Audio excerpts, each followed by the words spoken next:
Itong isa na to, iniwan na lang yung sasakyan dito sa workshop namin. Ayaw daw umistart. Kaya kinargahan ko muna yung battery. At nung pinaandar ko na, yung pala ang problema. Hindi ko makarga, kaya na-discharge yung battery niya. Ayan o.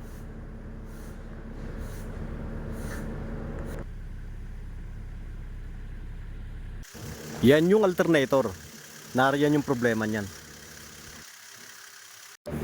Ang pinakakaraniwan nga palang nasisira dyan, yung carbon brush lang. Pero ito napansin ko, napakaingay na ng bearing.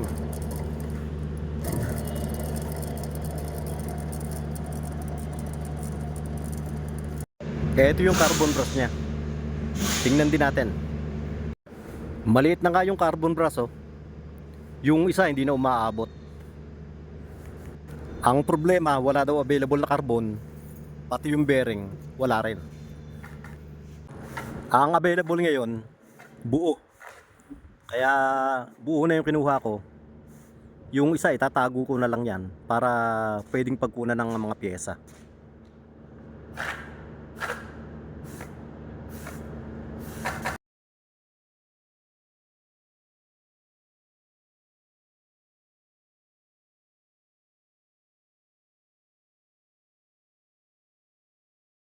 Noong ikakabit ko na, hindi kasya yung alternator sa may kabitan niya.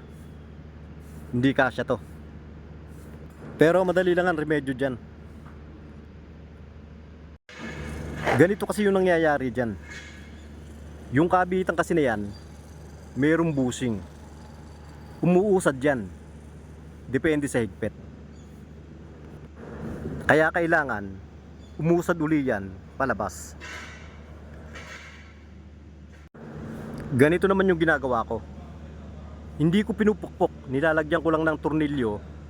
Merong sakit na number 19. Pag hinigpitan yan, uusad na yung busing yan. Ayan yan pagkatapos kong higpitan. Napansin nyo nakalapat na yung twerkan nya. At yung bushing nya, malaki na yung inusad. Babalik naman sa dati yan kapag hinigpitan. Pupunta siya sa talagang pwesto nya. Ganyan lang ang ginagawa ko. Hindi ko pinupukpok.